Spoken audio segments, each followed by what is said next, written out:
Tents and tarps, for better or worse, have become part of the fabric of Portland, and City Commissioner and mayoral candidate Rene Gonzalez wants to change that. I think we owe it to our taxpayers, to our residents, to continue to fight to clean up our sidewalks. Multnomah County's budget includes $230,000 for more than 6,000 tents. Data from earlier this year shows they gave out more than 24,000 tarps under what's considered harm reduction. Commissioner Gonzalez is proposing tighter restrictions around those efforts, like handing out smaller tents with yellow labels, marking which ones the county pays for, and only offering them during extreme cold weather. There's a lot of confusion in the community as to where the tents and tarps are coming from. So part of labeling is to just be transparent to taxpayers.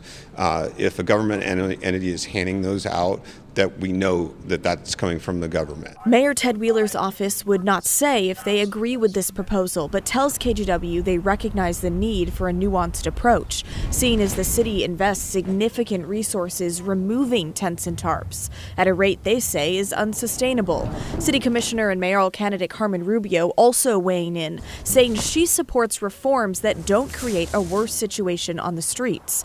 Gonzalez continues to call on the county to track the number of tents they hand out, as well as who gets them and how they're being used. The reason for that is we know there is some level of criminal behavior going on in some of the tents and tarps on our streets. But for people like Lady, this gray tarp is her main source of shelter as she struggles to find housing. The tarps that I have right now, obviously they have holes in them and it's not very effective, but the tents and tarps, it's kind of all that we have to stay dry during the winter. Without it, life is just that much harder, she says. You get more sick. It's a lot more exposed to the community, everything that we own. It's less privacy, and everyone deserves privacy, everyone.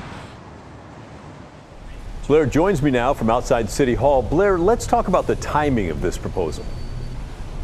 Well, it comes at a critical time. It comes just a few weeks before the city is set to vote again on whether or not they will continue funding the county-led Joint Office of Homeless Services. We're talking $30 million a year, and how the county responds to these proposals could be a deciding factor. We won't know for sure until October 15th when the county presents a new updated policy around tent and tarp distribution. But today, a county spokesperson tells us it is their responsibility to provide resources to those on our streets. Pat?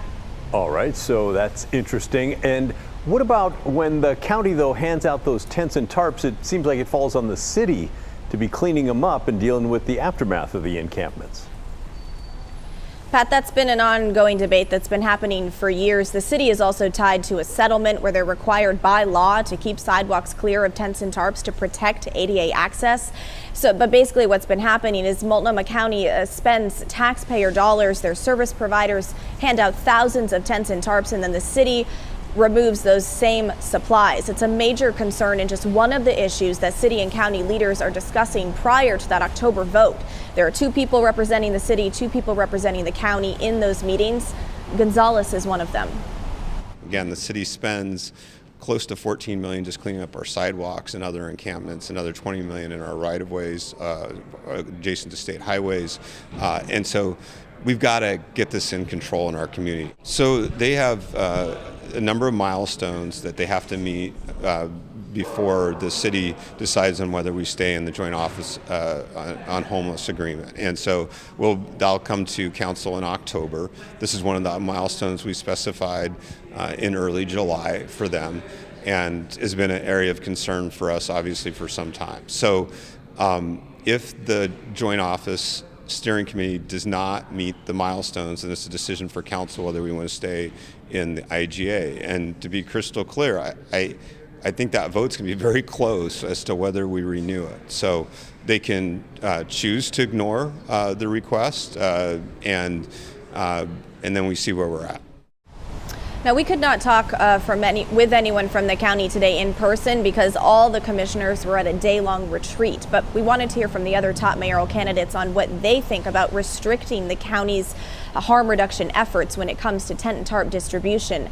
And candidate Keith Wilson says in part, quote, "We need to end the games like debating whether or not to add signs or labels to tents and tarps before handing them out and start following the lead of cities that have solved unsheltered homelessness. Lee Vostis says in part, quote, "Let's be crystal clear. Portlanders view shelter as a human right. Tents are shelter.